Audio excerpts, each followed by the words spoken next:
देखिए, दिल्ली की मुख्यमंत्री रेखा गुप्ता ने दिल्ली की जनता को, लोगों को बहुत ही बड़ा उपहार दिया है। एक बहुत बड़ी सौगात के रूप में इसे देखा जा रहा है। देखिए, दिल्ली में आशियाने में रहने का, अपना घर होने का, खुद का मकान होने का सपना हर किसी का होता है, लेकिन बहुत ही गिने चुने लोग होते हैं जो ये सपना पूरा कर पाते हैं, क्योंकि दिल्ली में रेंट बहुत ज्यादा है। दिल्ली में अगर आप मकान बनाने के लिए जा रहे हैं तो तरह तरह की जो अथॉरिटीज है उससे पहले आपको परमिशन लेनी पड़ेगी, उसके बाद ही आप अपने मकान का निर्माण करवा सकेंगे, उसके बाद ही आप मकान बना सकेंगे। तो दिल्ली की रेखा गुप्ता सरकार द्वारा आईएफसी को लेकर एक बहुत ही बड़ा बयान दिया गया है।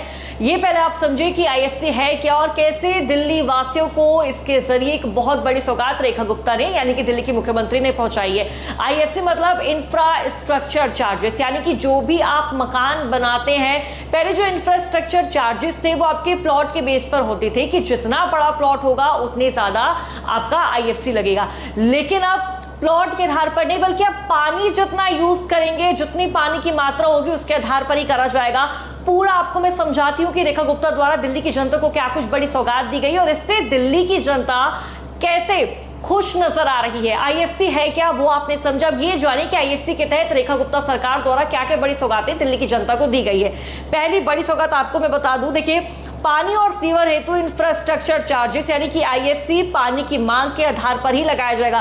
पहले क्या होता था, जिसके जितने बड़े प्लॉट है, जितनी ज्यादा जमीन है, उसी के आधार पर आईएफसी चार्जेस लगते थे, तो लोगों को काफी ज्यादा नुकसान होता था और बहुत सारे पैसे उनको चुकाने पड़ते थे। लेकिन अब ऐसा नहीं होगा, बल्कि पानी की मांग के आधार पर ही आईएफसी जो चार्ज है वो लगाया जाएगा। दूसरा क्या है वो आप समझिए, आईएफसी केवल नई डेवलपमेंट या किसी संपत्ति में अतिरिक्त निर्माण पर लागू होगा, यानी कि कोई जो नया डेवलपमेंट बन रहा है, कोई नया निर्माण बनने जा रहा है, उसी पर ही आईएफसी चार्जेस लागू होगा। जो पुराने रूल है पुराने मकानों पर, वो वैसे के वैसे ही रहने वाले हैं। और इसके साथ ही जो रीडेवलपमेंट है, यानी कि जो मकान की मरम्मत का कार्य चल रहा है, या फिर यूं कहें कि जो मकान मरम्मत के बेस पर उस पर निर्माण कार्य किया जा रहा है, उन्हीं मकानों पर आईएफसी चार्जेस लागू किए जाएंगे। इसके साथ ही तीसरा पॉइंट क्या है वो आप समझिए, गैर एफआर तथा खुले अनऑकवर्ड क्षेत्रों को पानी की मांग और आईएफसी की गणना में शामिल नहीं किया जाएगा। जो खुले इलाके हैं, अनऑकवर्ड एरिया है, जो काफी ज्यादा खुले क्षेत्र है, काफी बड़े बड़े जो इलाके हैं, उनको आईएफसी में लागू या फिर यूं कहें कि शामिल नहीं किया जाएगा। और चौथा नियम क्या है, चौथा बदलाव क्या है वो आप समझिए,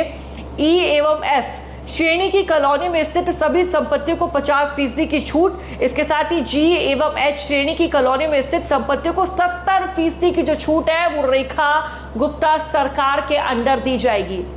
अगला पॉइंट आप समझिए, आईएफसी केवल उन संपत्तियों या फिर यूनिट्स पर लगाया जाएगा जिनका प्लॉट आकार 200 वर्ग मीटर से अधिक का होगा, यानी कि जो संपत्तियां हैं जिनका प्लॉट का जो आकार है वो काफी ज्यादा जो बड़ा होगा, वर्ग मीटर से 200 वर्ग मीटर से अधिक है, उन पर आईएफसी लागू हो जाएगा। 200 मीटर से अधिक प्लॉट आकार का निर्धारण conveyance deed, sale deed, registered GPA agreement to sale आदि दस्तावेजों के आधार पर किया जाएगा। यानी कि देखिए, अब जो दिल्ली की जनता है, दिल्ली की जनता को काफी बड़ी राहत मुख्यमंत्री रेखा गुप्ता के राज में दी जा रही है। इसके साथ ही आप ये समझिए कि मुख्यमंत्री रेखा गुप्ता ने साफ कर दिया है कि पहले लोग आईएफसी चार्ज जमा न करने के लिए बहाने बनाया करते थे, लंबी लंबी कहीं ना कहीं जो तिथियां हैं वो लिया करते थे, काफी ज्यादा बहाने होते थे उनके पास, और इससे लो लेवल पर भ्रष्टाचार भी बढ़ता था, करप्शन बढ़ता था। उन्होंने अब कहा है कि पानी और सीवर के चार्ज जल आवश्यकता के अनुसार ही लगेंगे। इसके साथ ही पहले जो प्रीमाइसेस थे उसके हिसाब से जो आईएफसी चार्जेस है वो लिए जाते थे, लेकिन अब जो रूल है उसके तहत जो चार्जेस है अलग तरीके से लगेंगे। इसके साथ ही नए या अतिरिक्त निर्माण पर ही आईएफसी लगाया जाएगा। नॉन फार एरिया को इसमें शामिल फिलहाल के लिए नहीं किया गया है। सरकार के इस फैसले के बाद अब पार्किंग, आंगन और खुली जगहों पर अतिरिक्त पैसा नहीं देना पड़ेगा।